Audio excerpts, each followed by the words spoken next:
বাংলাদেশ পরিস্থিতি নিয়ে বিস্ফোরক দিলীপ ঘোষ। এরাই ভারতে এসে অস্থিরতা তৈরি করে, সিএএ ইস্যুতে এরাই আগুন জ্বালিয়েছিল, এই মন্তব্য করলেন বিজেপি নেতা দিলীপ ঘোষ। বাংলাদেশ ইস্যু নিয়ে বিস্ফোরক এই মন্তব্য দিলীপ ঘোষের।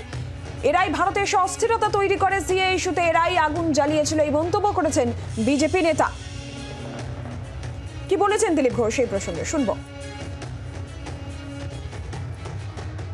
এই যে যারা সমাজ বিরোধী হুলিগান, তারা কারণ নয়, নাহলে তারা কি করে পার্লামেন্ট হাউস লুট করতে পারে, কি করে প্রধানমন্ত্রীর বাড়ি লুট করতে পারে? দেশেরই জিনিস। এই ধরনের লোকেরা এখানে সিএ পাস হওয়ার পরে আগুন জ্বালিয়েছিল, বাড়িঘর লুট করেছিল, দোকানপাট জ্বালিয়েছিল, স্টেশন জ্বালিয়েছিল। দিলীপ ঘোষের এই বক্তব্যের পাল্টা তৃণমূল নেতা শান্তনু সেনের বক্তব্য শুনবো। সমস্ত প্রতিবেশী রাষ্ট্রই শত্রু মনোভাবাপন্ন হয়ে গেছে।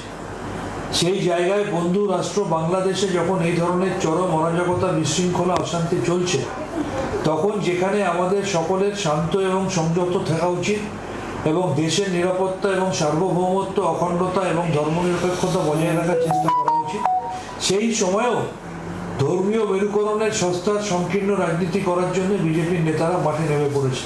তো এই সময় হিন্দু শরণার্থীদের কথা বলছেন কেউ, এই সময় দিলীপ ঘোষের মতো নেতারা এই সময়কে কেন্দ্র করে মুখ্যমন্ত্রী মমতা বন্দ্যোপাধ্যায়ের বিরুদ্ধে বিষোদ্গার করছেন। এটা অত্যন্ত দুর্ভাগ্যের বিষয়।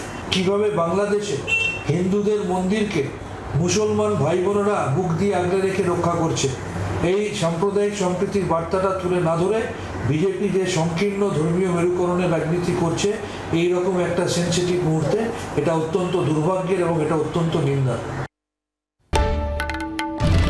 বাংলার আওয়াজ, বাঙালির আবেগ, জি 24 ঘন্টা।